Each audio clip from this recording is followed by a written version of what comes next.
Good morning, this is KELOLAND on the go, with all you need to know in news and weather as you start your day. The search continues this morning for the person who killed a 24-year-old man over the weekend near the Bishop Dudley Hospitality House. The victim, Jacob Gallman Ringingshield, had recently moved to Sioux Falls.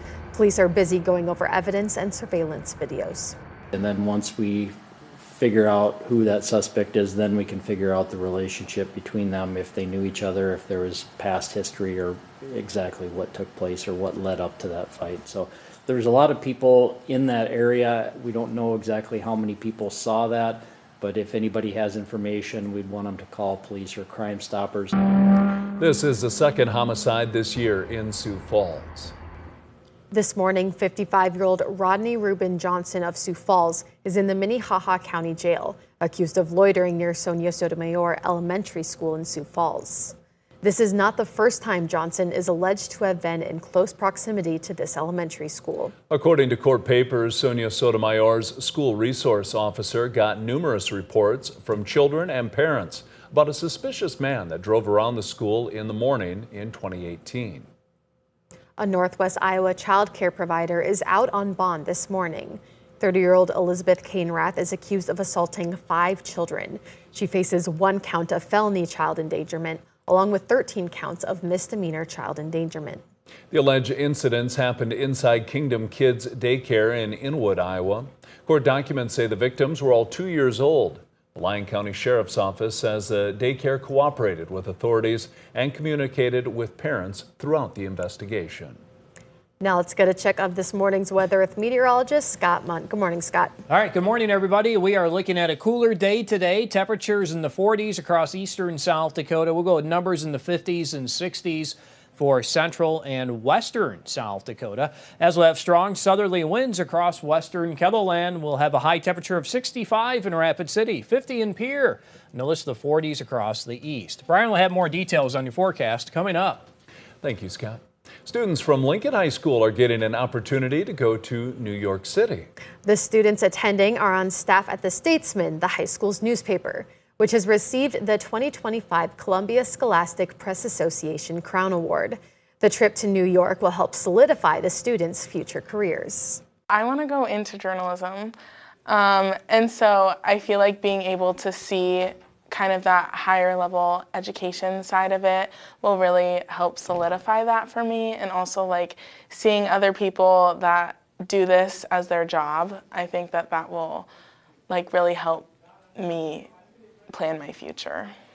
Each student has to raise $1,100. We've posted information on how you can help them out on KELOLAND.com. She's one of the fastest women on 2 wheels, and she's only 19 years old. Emma Gotch of Sioux Falls has been tearing up dirt tracks since she was only 4 years old. But last week, she won her first professional race in Florida. I almost started crying. I didn't even know what to think. I was like, this is not real. Like, I'm in a dream still. Her next professional race is April 26 in Ventura, California. South Dakota Craft Beer Week is underway at breweries and tap rooms across the state. The 4th annual event is a celebration of unique brews, from ales and IPAs to sours and stouts, and the people behind each creation. Craft beer is in a little bit of a shift right now, so it's just nice to focus at home, support our friends. We're all pretty good buddies across the state, and just bring awareness to what we're all doing and the products that we come out with. South Dakota Craft Beer Week continues through Saturday. If you'd like to learn more about the industry in the state, we've provided a link under this story on KELOLAND.com. That's a look at some of our top stories. Now let's get another check of your weather with meteorologist Brian Karstens. Brian? All right, our weather update today. Well, it is cooler than yesterday, but it's March and it should be in the 40s this time of year. So that's a correction back to just more typical weather. Mid 40s in Aberdeen, Sioux Falls, upper 40s. Southeast winds will end the day here, probably 5 to 15. Stronger wind out in Rapid. That'll be south at 20 to 35.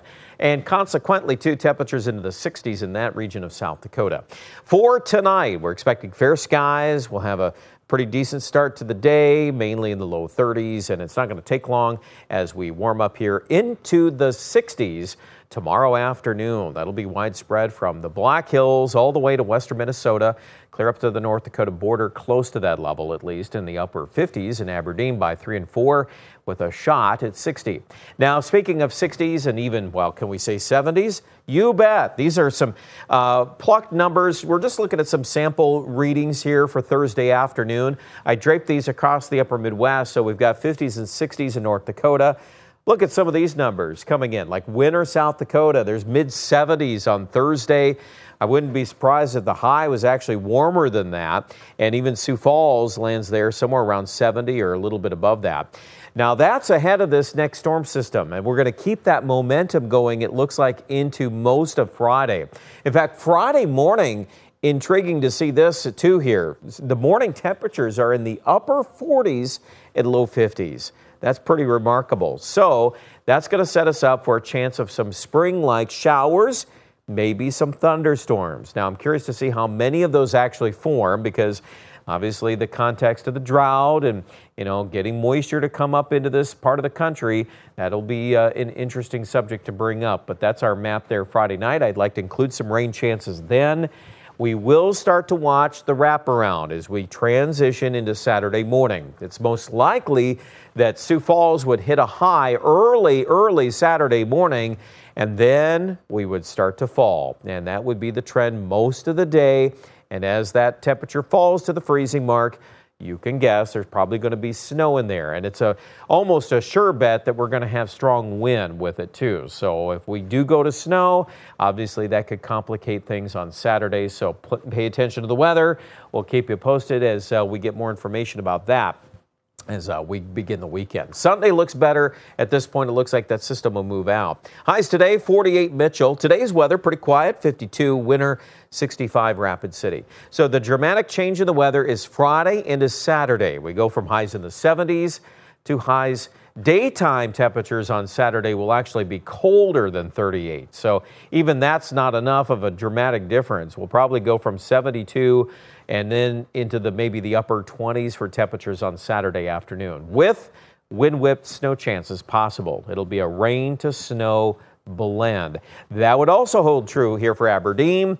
We would expect eastern South Dakota, as a general rule, is probably the most likely area to get some of that wraparound. But again, we're still a few days out, so we'd like to kind of hold back on any more details at this point. And you'll hear more later today, and you'll hear more tomorrow. Here, central South Dakota, 74 on Thursday. Already on Friday, we start to cloud up. We're going to get some rain chances here and there. And then, of course, the chances are there for snow as well. The bigger amounts of snow or rain may end up being East River. So western South Dakota, Black Hills, still a chance that we'll pick up that moisture going Friday into Saturday. More details online at KELOLAND.com.